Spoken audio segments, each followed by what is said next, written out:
What is going on, guys? Welcome back. Commentary for you. Dynasty mode, maximum football. Working really hard on these kickers. These kickers are critical to our team. If you remember, we started the year with 12 prospects. We still have 12 prospects, but the first two went off the board. They were just elite players, best in the country, out of our league. One player, by week 3, had like 20 scholarship offers, and it was just clear that talks weren't going to go anywhere, and they eventually both walked away from us. The kickers right now are the only players we have not brought into the school. That probably will happen next week. We do have, obviously, a couple calls out here for scholarships, and most of the players that we've offered scholarships, like Tyler Dush here, seem very interested in the school. The challenge becomes, what is the interest level that the other schools are going to have, and are they going to go out and offer these players scholarships as well? So you take a look at DeAndre Plank. When I look at where I am with this board, I really want to try to see maybe 2 defensive backs signed, 1 wide receiver, 1 halfback. I think that would be great. But here's, where you start to get some concerns. So you saw with Chase Mollison, we're pretty much leading in terms of the prospect interest, and we're trying to keep above water with this.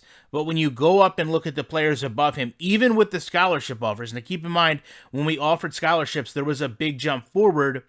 We're right on the cusp here, I think, of Jalen Weckman. If those other colleges actually offer a scholarship, where we may not be in the lead.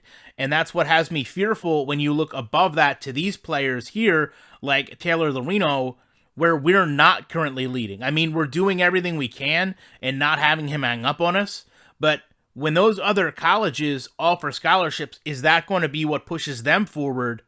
And are we going to be able to keep up with that just by offering him a scholarship as well?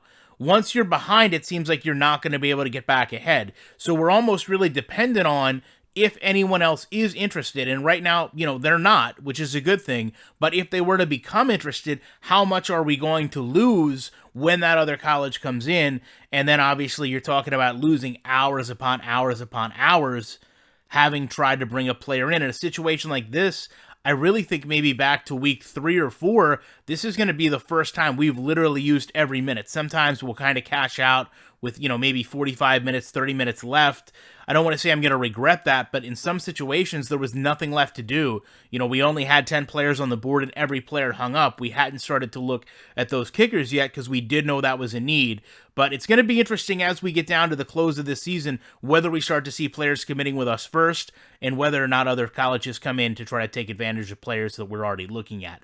Love to know your thoughts on this. Appreciate you checking it out. And I will be back in the week with more commentary.